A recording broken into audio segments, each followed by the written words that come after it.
Hey guys, welcome back to another video. I was MIA for almost a month. I went on a short vacation, so I didn't bring my setup or anything. I didn't do any trading. The long-term trades that I'm in, I just let them play out and just keep holding.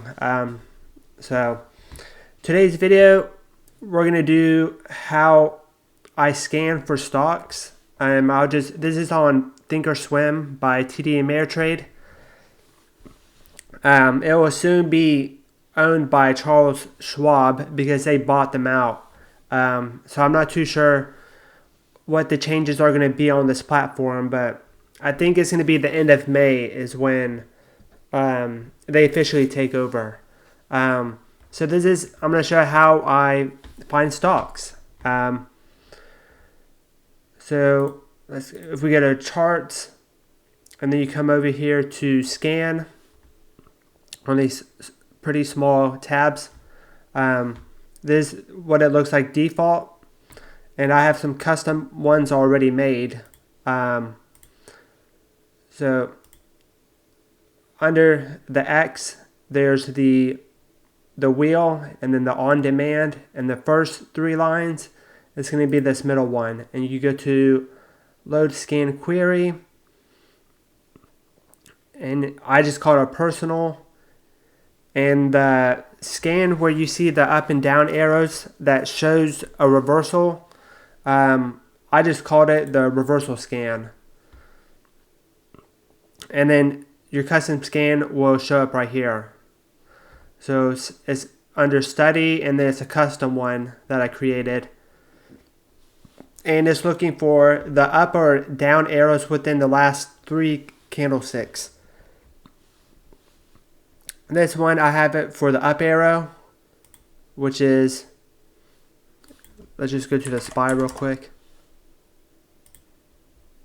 which is the blue one right here. So we go back to scan, and you can switch the time frame as well.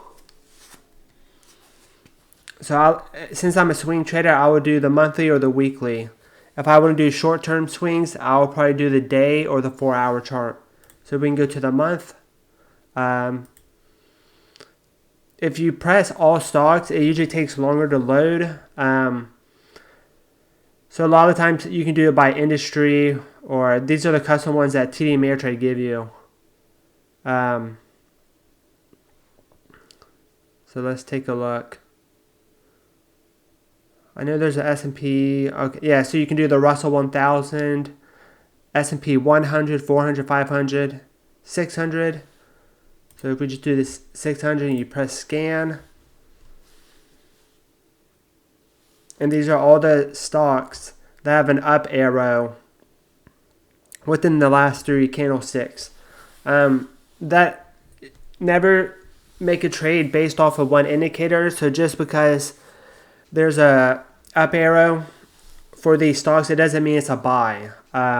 You just had to use your other indicators and make a decision on if it's a buy or not. So then what I do is I'll save it to a watch list. We can just do like 1, 2, 3, 4, and you can save it. And then you click over here, go to this plus arrow at the bottom, watch list. I called it 1, 2, 3, 4. So it's going to be under personal 1, 2, 3, 4. And I'm going to switch it to red so it pulls up on the charts. And I like to get rid of the ask, bid, and net change to keep it clean. And we'll just use this big chart instead of the other one. So we go to the monthly. And then what I usually do is that we can just sort it real quick. And then I usually just go one by one. So this is MPW.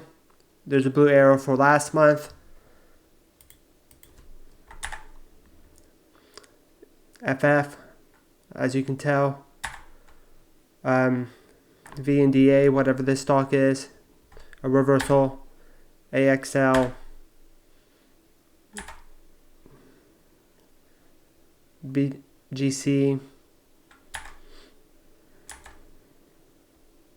I'm not sure why this one popped up. Maybe since it's a new stock, it's just not showing. There's a reversal here, but it's just not showing for whatever reason. Same thing with AGTI, Merck. So I think you get the point. It just scans for the most recent blue candle. And if you go to scan, the 3 bars is the earliest you can do. I tried 2 or 1 bars and it just doesn't work. I think it's because there's not enough data to look back on to track if there's a blue bar or anything like that, or blue arrow. So you can go to custom. Okay, I guess it's not gonna work today. Oh no, it worked. And you can go to edit. And this is where you change the bars within 2 or 1 bars. And you can switch it to the down arrow. And you press save. Okay. And you press scan again. So if you're a short seller, you just flip it to the opposite side. So we can do TGI and UE. TGI. Yep, there's a down arrow. UE. WD Visco. Visco. Yep. UD. Was it not UD? Oh, WD. WD. Down arrow. So that's just one of the scans that I do. And then again, my setup, or I just don't recommend basing your entries or your exits just off of one indicator. Whatever your setup is, just use all of them together to determine a trade. So that's going to be it for today's video. It was just a quick one showing one of the scans that I use. And if y'all have any questions, just leave it in the comment section. And if you enjoyed the video, just comment, like, and subscribe. And I'll see you on the next one.